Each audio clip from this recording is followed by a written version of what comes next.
बोलिए श्री सदगुरुदेव की जय।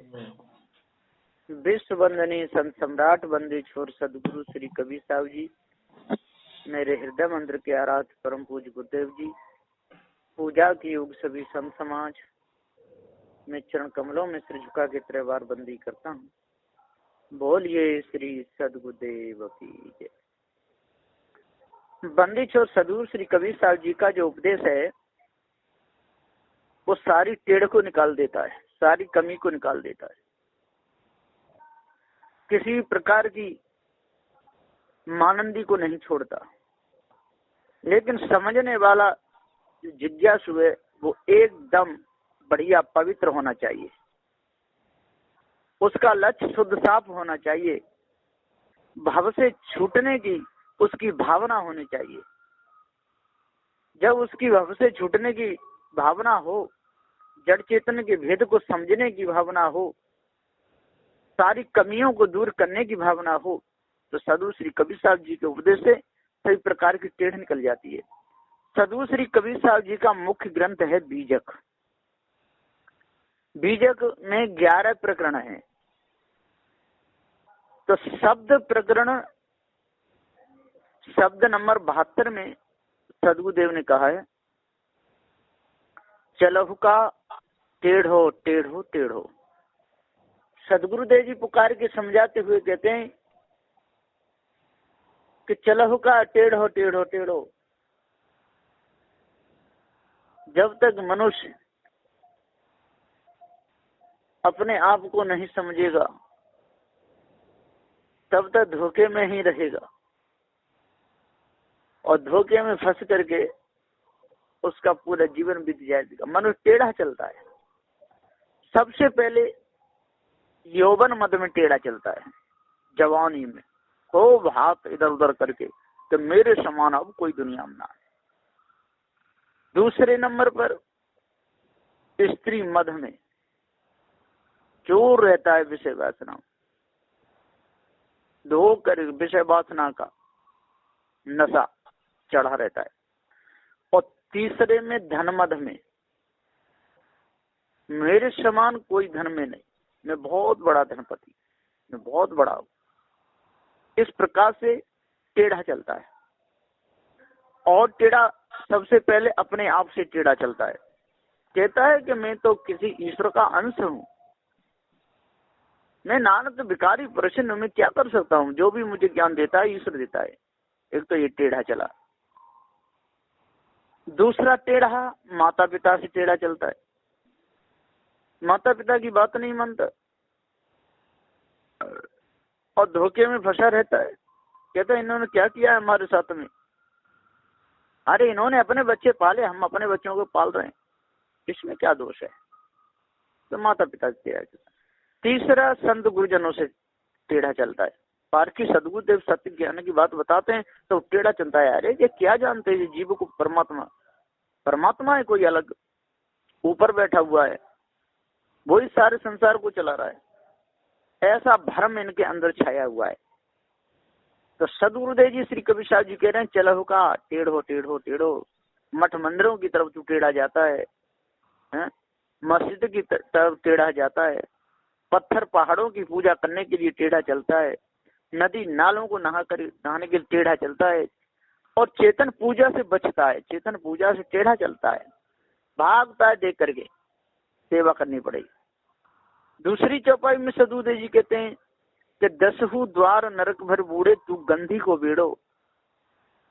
हे मनुष्य, 10 द्वार नरक भर बूढ़े, देख लिया 10 द्वारों में और नरक भरा हुआ है। तेरी नाक में नरक भरा हुआ है, कान में नरक भरा हुआ है, मुख में सर्दी जुकाम हो जाए, बलगम कितनी निकलती है, कितना नरक, पेशाब, ये नरक, टट्टी नरक, ये सब कहीं घाव हो जाए, सड़ जाए, पैर टूट जाए, कितनी बड़ी परेशानी हो जाती है। कौन है भैया, तो ये बहुत बड़ी परेशानी होती है। तो 10 द्वार नरक भर बूढ़े, तू गंदी को बीड़ो। और ये गंदगी का बीड़ो है, तू इसमें लिबड़ा हुआ है शरीर में, है? तू गंदगी का गुलाम बन गया है। शरीर गंदगी का बेड़ा है, इसमें तू फंसा हुआ है, अपने आप को छोड़ना नहीं चाहता है, अपने आप को जानना नहीं चाहता है, अपने आप को निकालना नहीं चाहता है, अपने आप को शरीर मान रहा है। ये तेरी बहुत बड़ी भूल है। दसों द्वार नरक बुरे, तू गंदी को बेड़, ये भैया इस गंदगी के बेड़े को तू छोड़, इसको त्याग, झूठी मानंदी को छोड़ करके तू अलग हो, तब तुझे पूर्ण शांति मिलेगी। तीसरी चौपाई में सदुदय जी कहते हैं कि फूटे नैन हृदय नहीं सूझे, मत एक न जानी। हे भैया, फूटे नैन हृदय नहीं सूझे।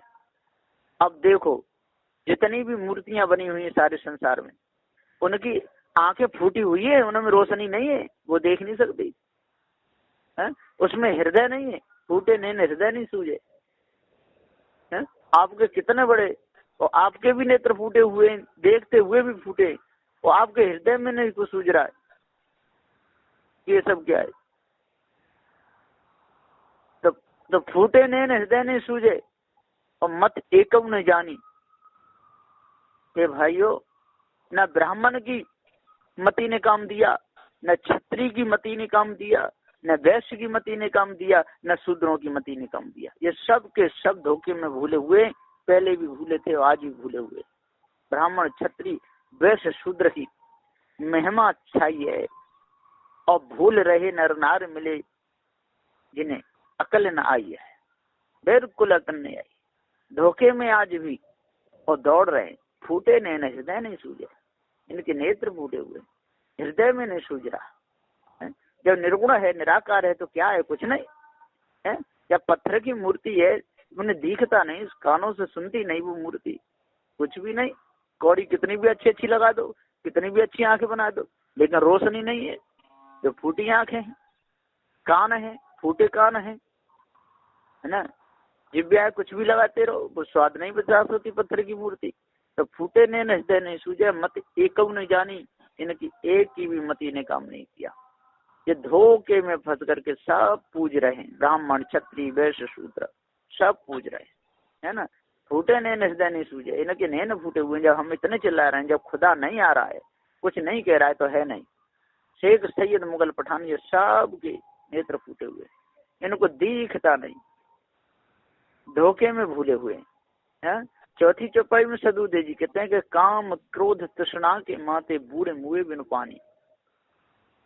सदगुरु श्री कबीर साहब जी कहते हैं कोई काम में फंसा हुआ है, अंधा हो रहा है, क्रोध में अंधे हो रहे हैं, मार काट कर रहे हैं, तृष्णा के माते और तृष्णा लगी हुई है, उसमें मते हुए हैं, छोड़ना नहीं चाहते। मेरा धन, मेरी स्त्री, मेरा पुत्र, मेरा घर, मेरा मकान, मेरी खेती, मेरी फैक्ट्री, मेरे नौकर, क्या क्या में फंस करके लोग और धोखे में अपने जीवन को बर्बाद कर रहे हैं। तो काम क्रोध तृष्णा के माते बूढ़े मुए बिन पानी, और बिना पानी के ही डूब गए। काम में डूब गए, क्रोध में डूब गए, लोभ में डूब गए, भय में डूब गए, आशा में डूब गए, तृष्णा में डूब गए, छल कपट राग द्वेष में डूब गए। बूढ़े मुए बिन पानी, विषय वासना कोई वस्तु नहीं, ये पानी है, बिना पानी का पानी, भरम भूल कल्पना, बिना पानी का पानी, बूढ़े मुए बिन पानी। एकाध बूढ़े हों तो गिन करके बताए दिया जाए, अनादि काल से ये सारा संसार डूबता ही चला रहा है। तो सदगुरुदेव जी पुकार के समझाते हुए कहते हैं कि हे भाइयों, हे ज्ञानियों, 4 वेद 6 7 18 प्राणों के ज्ञाता हो, आज आप लोग चेत जाओ, तब बचोगे। 5वीं चौपाई में सदगुरुदेव जी कह रहे हैं कि जो जारे तन भस्म होए धुरे, गाढ़े किरमिटी खाई। सदगुरुदेव जी पुकार के समझाते हुए कहते हैं कि जो जारे तन भस्म होए धुरे, और एक दिन ये शरीर जराने से ये भस्म हो जाएगा। जो जारे तन भस्म होए धुरे, गाढ़े किरमिटी खाई, और गाड़ने से और मिट्टी हो जाएगी, सड़ जाएगी, ये लाश है, कीटे इसको खा जाएगी। क्या है इसमें? कुछ नहीं। तो हे चेतन जीव, तू इस गंदगी की ढेरी को देकर क्यों भूला हुआ है? क्यों चिपका हुआ है विषय वासना भरम भूल कल्पना में? क्यों लड़ता है, क्यों झगड़ता है, क्यों राग द्वेष करता है, क्यों मारता है, क्यों काटता है, क्यों किसी को बुरा भला बोलता है? अरे तू तो शुद्ध अजर अमर अखंड अविनाशी चेतन जीव है। यदि तुझे उपदेश ही देना है तो जड़ चेतन का उपदेश दे करके और भव से बचा, नहीं तो तू मारा जाएगा। सदगुरुदेव जी छठवीं चौपाई में कह रहे हैं कि सीकर स्वान का भोजन तन की है बड़ाई। साहब जी, श्री कबीर साहब जी कितने अच्छे विचारों को लेकर के यहाँ पर कहते हैं कि सीकर स्वान, सीकर कहते हैं सियार को, स्वान कहते हैं कुत्ता को, काक कहते हैं कौआ को, जो इनका भोजन है। जब शरीर छूट जाता है तो सीकर सियार खा जाते हैं, स्वान कुत्ता नोच नोच के खाते हैं, काग कौआ खा जाते हैं। सीकर स्वान काग का भोजन तन की यह बढ़ाई। इस तन की क्या बढ़ाई करते हो, हैं? क्या इसको सजाते हो, क्या इत्र तेल फुलेल लगाते हो, हैं? कितने सोने चांदी से आभूषणों से इसको सजाते हो, सुबह शीशा में देखते रहते हो, हैं? क्रीम पाउडरों को लगाते रहते हो, हैं?